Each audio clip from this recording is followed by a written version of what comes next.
Boa noite, sejam bem-vindos a mais uma aula de História. Hoje a gente vai falar sobre os antecedentes e fatores da Primeira Guerra Mundial. Durante a Revolução Industrial no século XIX, a Europa ela estava fervilhando. Esse fato vai promover um grande acúmulo de capitais e expansão de negócios no meio da chamada revolta imperialista. Os mercados consumidores eles vão estar procurando espaço e no final desse mesmo século, após o seu processo de unificação, a Alemanha ela vai estar entrando em disputa com todos os outros países. Na corrida imperialista, os europeus apossaram-se da África e da Ásia. São esses os mercados que eles vão disputar. Em outras regiões, como a América Latina, exerceram a influência e controlaram os mercados consumidores.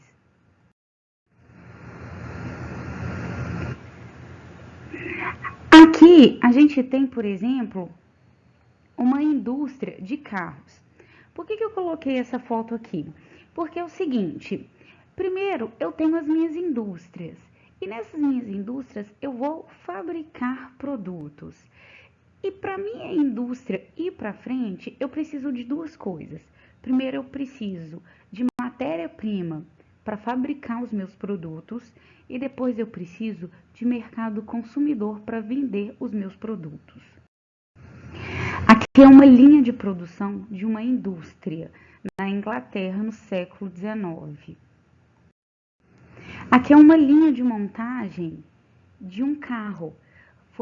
Era um Ford que foi o primeiro carro que foi montado.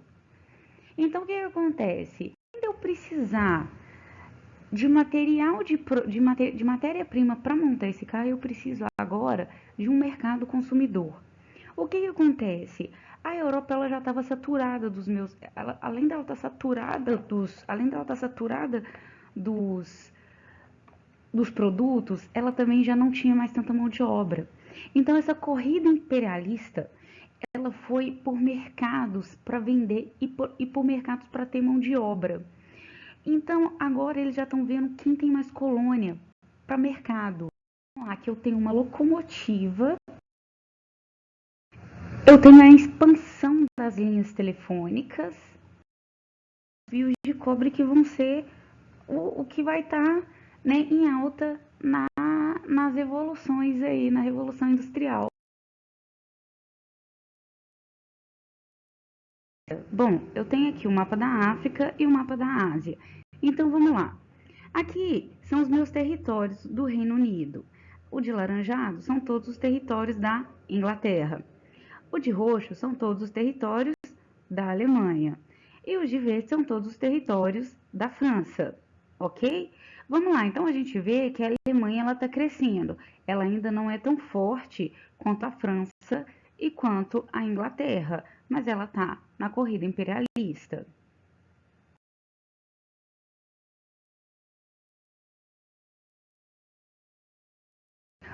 Vai acontecer nesse momento uma coisa que se chama nacionalismo.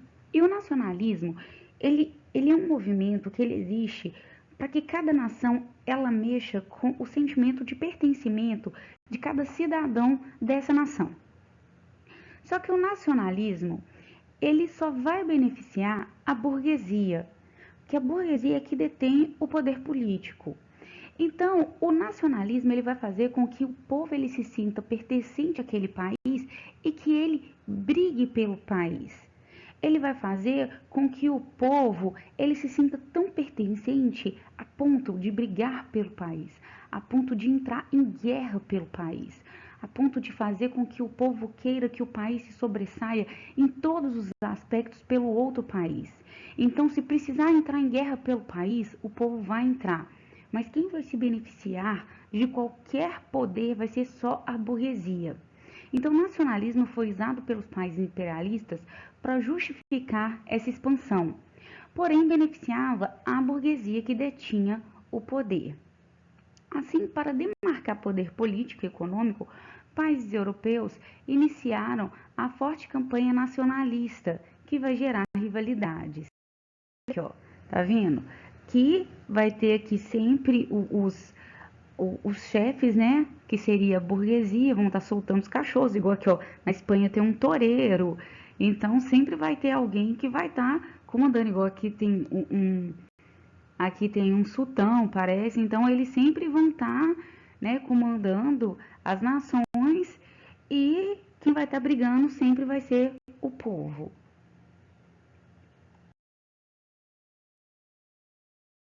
Nacionalismo é uma charge que vai ter mais uma vez o sentido de nacionalismo, eles ainda não estão brigando, mas eles têm aquele sentido de orgulho, tipo, a minha nação é melhor do que a sua, a minha nação possui mais colônias do que a sua, a minha indústria é melhor do que a sua, entende? E o povo compra essa briga, o povo se sente nacionalista, sabe? O meu é melhor que o seu.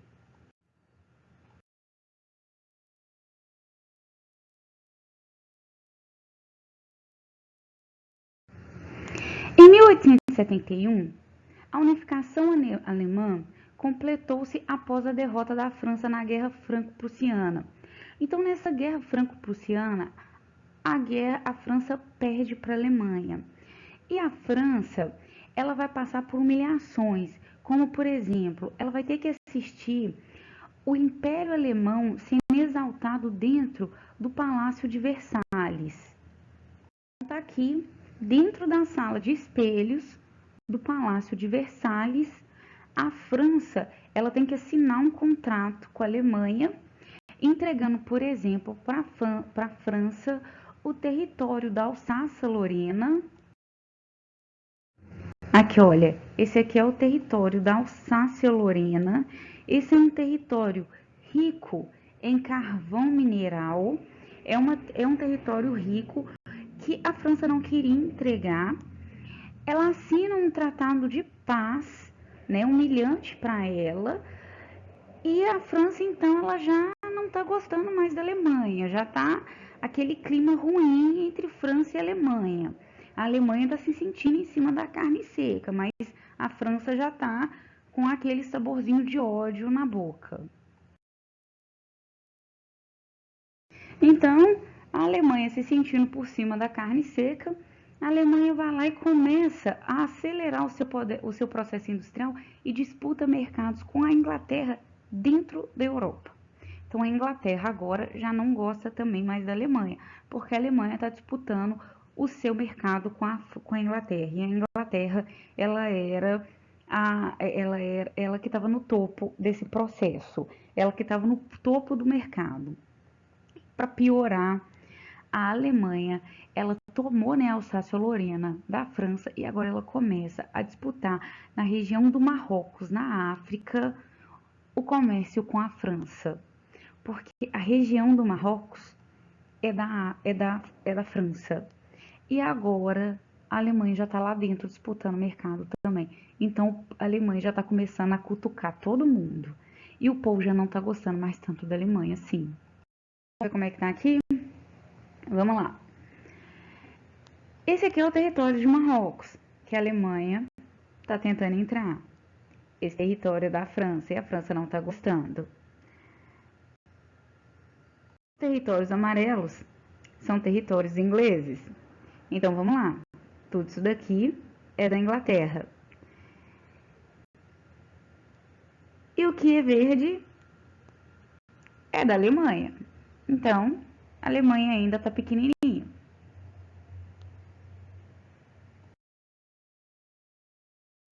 A Rússia, por sua vez, queria o controle da Península Balcânica, enfrentando o Império Austro-Húngaro, também interessado nessa região. E o objetivo era o mesmo, obter a saída para o mar Mediterrâneo. Então a gente está vendo que está todo mundo aí tendo problema com todo mundo. Bósforo. Então vamos lá. Ó.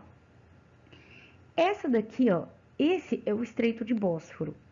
E todo mundo quer esse Estreito de Bósforo. O Estreito de Bósforo é esse canal aqui, ó.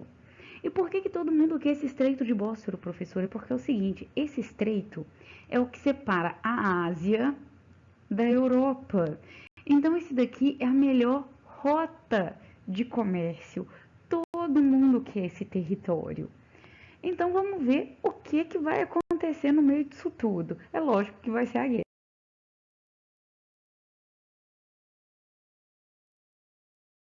Então vamos lá, a gente acabou de ver que a Rússia está disputando com o Império Austro-Húngaro porque eles querem a saída para o Mar Mediterrâneo, que o Mar Mediterrâneo também é uma rota de comércio boa. Então, já vão começando aí as rivalidades. E quando começam essas rivalidades, eles já vão começando a montar blocos, sabe? Igual aquelas brigas dentro da sala assim. Então, você vai ficar do lado de quem? Você vai ficar do lado de quem? E vai ver quem é que vai ficar do lado de quem. Então, vamos lá. O imperialismo e o nacionalismo vão dividir a Europa em vários blocos. De um lado, a Alemanha vai defender o pan-germanismo e do outro lado, a Rússia vai defender o pan-eslavismo. Então, a gente já está começando. Só que eu ainda tenho a Sérvia. E a Sérvia, ela queria fazer uma grande Sérvia com todos esses países aqui, ó.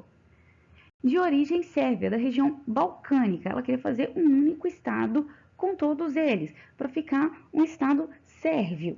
Só que em 1908 vem o Império Austro-Húngaro e anexa a Bósnia e Herzegovina. E aí a Bósnia fala que vai lutar contra o Império Austro-Húngaro e o Império Turco-Otomano. Nesse contexto já estava todo mundo formando seus bloquinhos, e a Europa já estava toda dividida. E aí eu tenho a Tríplice Entente e a Tríplice Aliança. Professora, como que ficaram esses blocos? Vai ficar a França, a Grã-Bretanha, a Itália e a Rússia de um lado, formando a Tríplice Entente. A Itália, o Império Austro-Húngaro e a Alemanha, formando a Tríplice Aliança. E a Europa vai ficar... A Europa, então, fica dessa forma. Eu vou ter a Tríplice Entente, a Inglaterra, a França e a Rússia. E a Tríplice Aliança, eu vou ter a Alemanha, a Áustria-Hungria e a Itália. E aí eu já tenho os meus blocos declarados de quem é meu inimigo e de quem é meu amigo. Agora vai começar um outro movimento também dentro da Europa. A produção de armas e modernizavam seus exércitos, preparando-se para um confronto inevitável. Essa corrida armamentista deu seu nome de paz armada. Professora, então o que foi a paz armada? Foi simples. Ninguém ainda tinha declarado guerra. Mas lembra que estava na Revolução Industrial e todo mundo tinha indústria? Todo mundo sabia que ia ter guerra, então eles começaram a se armar. Eles sabiam que mais cedo ou mais tarde ia acontecer a guerra, então ninguém queria ser pego despreparado. Ao mesmo tempo que eles estavam se armando, estava acontecendo a paz armada. Estava todo mundo conversando um com o outro, mas estava acontecendo essa corrida armamentista. Eles estavam se armando. Meninos, façam para mim o módulo 12. Nesse módulo 12, façam atividades aplicadas e propostas. Façam para mim o número 1, 2, 3, 4 e 5. E até a próxima aula. Ah, lembre-se, eu vou estar na sala Google para tirar todas as dúvidas.